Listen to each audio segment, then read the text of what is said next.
Bienvenue sur Africa 24 dans cette nouvelle édition du Morning News. Voici les titres de l'actualité. Commémorer pour ne pas oublier les activités de commémoration du génocide des Tutsis en 1994 ont débuté ce 7 avril au Rwanda. Comme chaque année, le pays des 1000 collines observe un deuil national de 100 jours. Fusion des deux plus grandes organisations patronales du Cameroun, le JCAM et l'ECAM s'accordent pour créer une nouvelle entité. Le but, assurer l'unité du patronat en vue d'améliorer le climat des affaires et garantir de meilleurs partenariats publics-privés. Et le Bénin mise sur la culture avec la conservation et la promotion du patrimoine historique des palais royaux d'Abomey. 30 milliards de francs CFA vont être investis dans la construction du musée des rois et Amazon du Danzomé.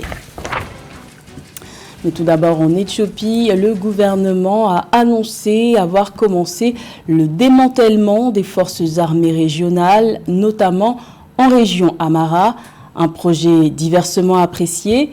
Si les autorités éthiopiennes entreprennent de mettre fin aux forces régionales au profit d'une armée fédérale unifiée, d'autres voient dans cette entreprise une atteinte à l'autonomie des régions et regardent d'un œil méfiant l'accord de paix signé à Pretoria en novembre 2022 qui a mis fin à 2 ans de guerre civile entre l'armée fédérale et le Front de libération du peuple du Tigré au nord du pays.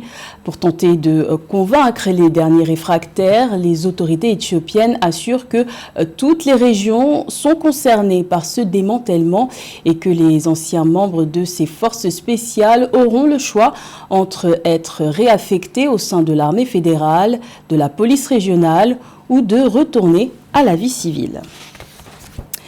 Également dans l'actualité, au Nigeria, une nouvelle vague de déplacements a eu lieu dans le centre du pays.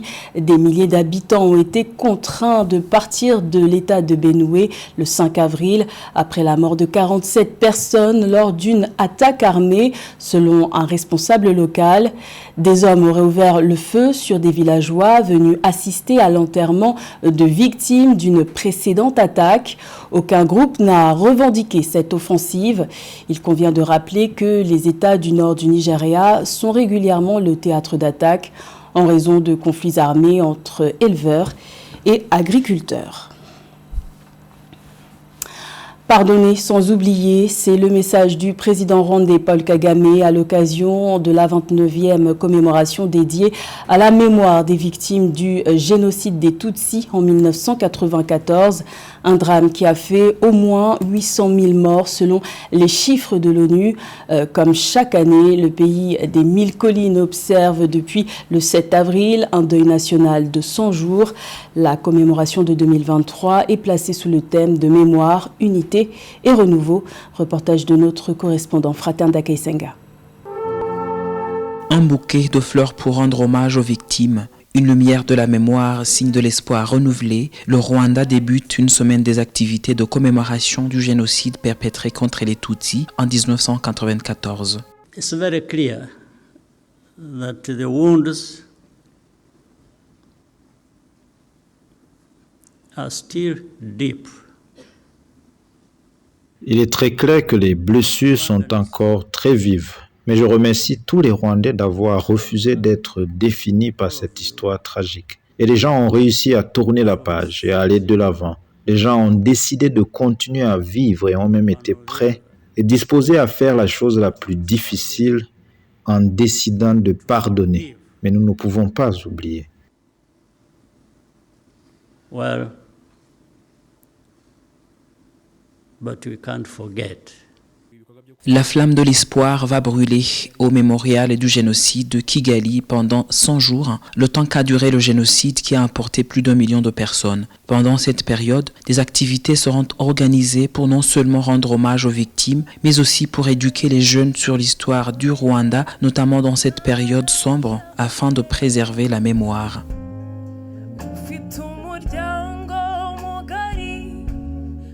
Ndashimira leta y'u Rwanda mwaradufashije turiga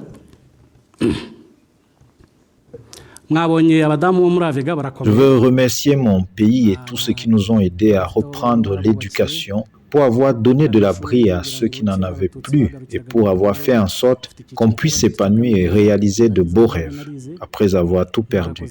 À tous les jeunes, je veux vous dire que la paix qui règne dans ce pays n'est pas un cadeau tombé du ciel ou que les pays puissants nous ont remis. Il y a ceux qui se sont sacrifiés pour ça et je vous exhorte d'en prendre grand soin. nubwo ari abanyamahanga bakufashe kadongo baduhe iki gihugu uko kimeze hari ababiharaniye ndabasaba rero ko mwadufasha tukabisigasira. 9e commémoration est placée sous le thème Mémoire, unité et renouveau. Au cours de la semaine de commémoration, plusieurs messages d'hommage devraient être envoyés du monde entier au Rwanda. Des activités sont aussi organisées dans différents pays pour dire plus jamais de génocide. Le secteur agricole est l'un des piliers de l'économie ivoirienne. Pour poursuivre son développement, le gouvernement et ses partenaires ont lancé le 5 avril un programme de facilité d'appui aux entreprises pour des chaînes de valeur agricoles résilientes. Un projet financé à hauteur de 56 millions d'euros pour professionnaliser les petits entrepreneurs. Les explications d'Esther Conan. En Côte d'Ivoire, le ministre de l'Agriculture a procédé le 5 avril 2023 à Abidjan au lancement du projet intitulé « Facilité d'appui aux entreprises pour des chaînes de valeur agricoles résilientes », conjointement financé par l'État ivoirien, l'Union européenne, l'Organisation des États d'Afrique, des Caraïbes et du Pacifique et le gouvernement allemand. Le projet devrait permettre d'améliorer la productivité du secteur privé, les recettes fiscales de l'État ivoirien, ainsi que les conditions de vie des petits producteurs, ceci tout en tenant compte des questions environnementales. Je ne peux que me réjouir de la mise en route du projet qui nous réunit ce jour, projet dénommé « Facilité d'appui aux entreprises pour les chaînes de valeurs agricoles résilientes ». Il a pour but, en effet, de développer et d'améliorer les capacités opérationnelles des acteurs tout au long des chaînes de valeur agricoles dans les pays ACP afin de renforcer leur agilité et leur adaptation face à ces fléaux. Financé à hauteur de 56 millions d'euros, dont 43,3 millions d'euros de l'Union européenne et de 12,2 millions de l'Allemagne, ce projet a débuté en mars 2023 et s'étend sur une durée de 4 ans. Selon les autorités ivoiriennes, le projet cible principalement les chaînes de valeur des filières maïs, bétail, cacao et anacarde. Avec une production de 1 million de tonnes de noix de cajou en 2022, la filière anacarde, dont la Côte d'Ivoire est le 3e producteur mondial, va bénéficier d'un appui de 24,2 millions d'euros pour la modernisation des unités de production. Le projet justement va s'attaquer à professionnaliser les petits entrepreneurs pour qu'ils organisent mieux leur filière, pour qu'il y ait de la formation aussi dans des techniques agricoles intéressantes qui sont, disons, meilleures aussi pour le climat, moins d'utilisation de pesticides. Et donc pour faire avancer la productivité et augmenter les revenus des petits producteurs. Championne du cacao, de l'anacarde, de l'EVA et du coton, la Côte d'Ivoire exporte encore la majorité de ses productions agricoles à l'état brut. Pour échapper au diktat des cours des matières premières, le gouvernement ivoirien multiplie les investissements afin de transformer localement au moins 50% l'ensemble de sa production agricole d'ici 2030. Le secteur agricole ivoirien représente environ 1/5 du PIB et emploie les 2/3 de la population.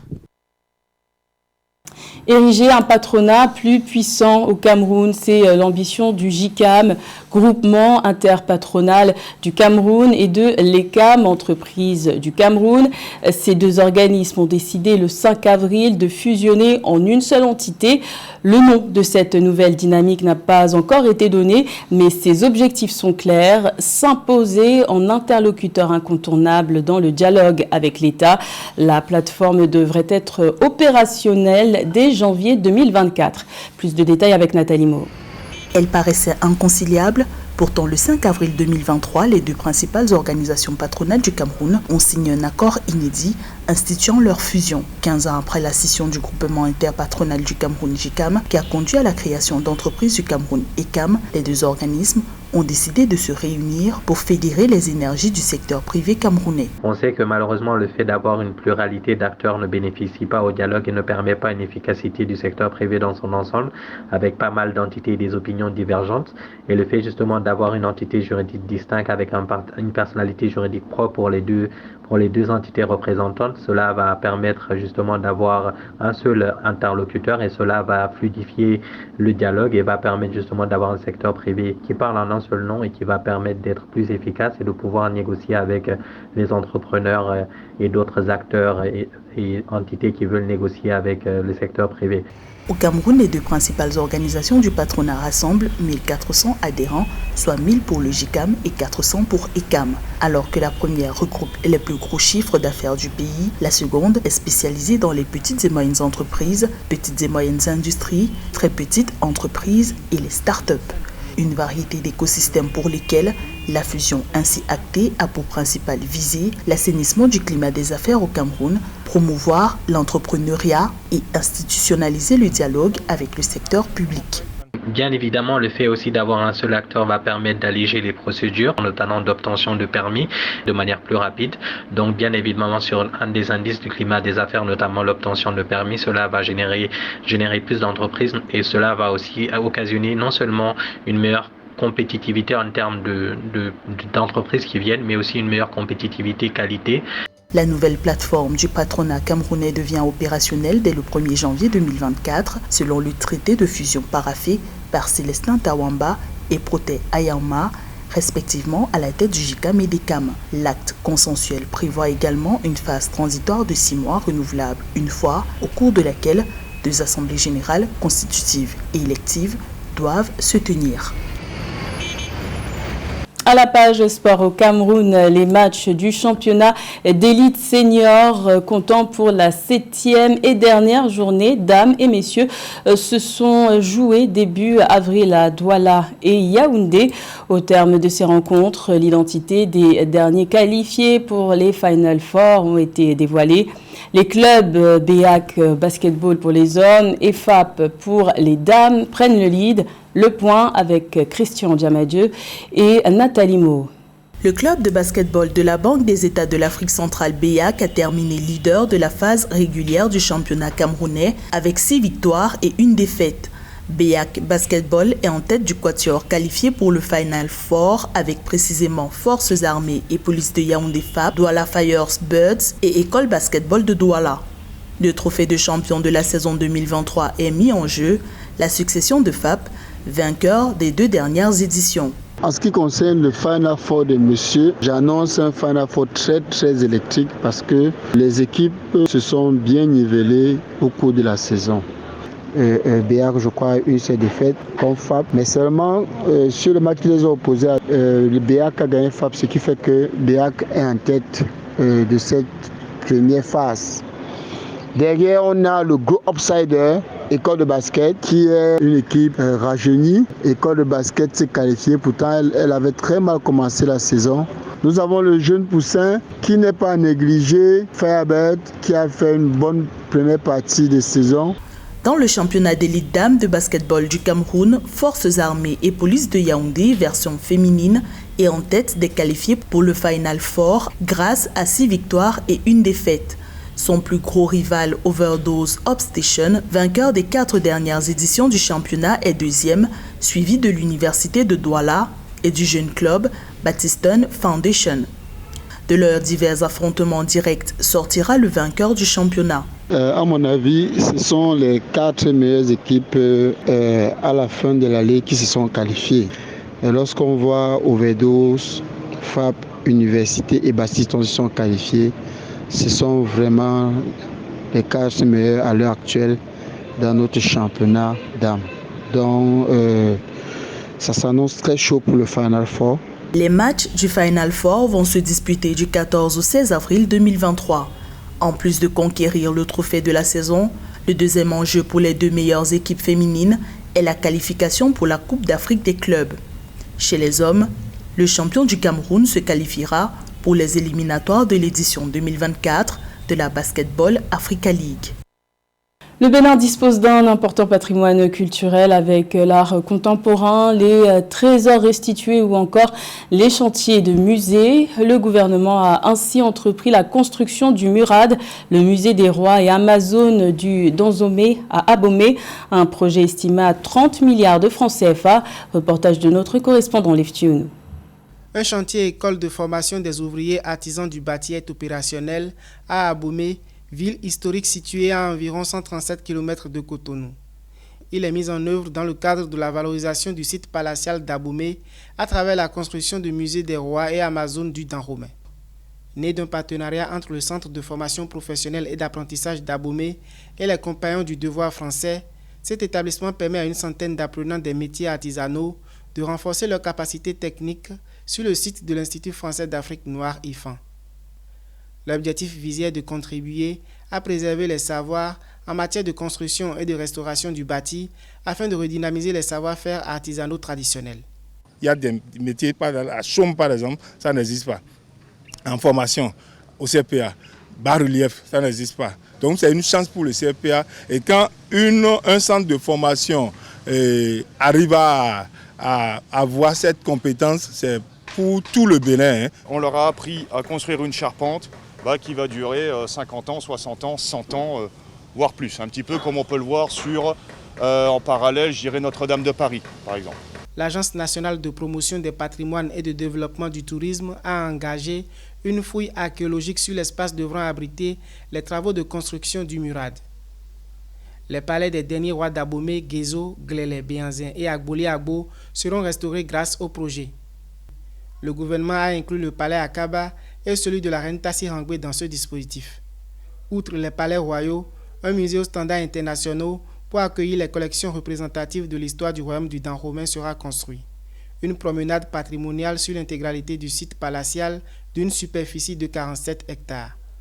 L'ensemble du projet est estimé à près de 30 milliards de francs CFA, dont 23 milliards de francs CFA d'apport de l'AFD sous forme de prêts et dons et 7 milliards de francs CFA du budget national. C'était le journal de la rédaction. Merci de l'avoir suivi. L'information continue sur Africa 24.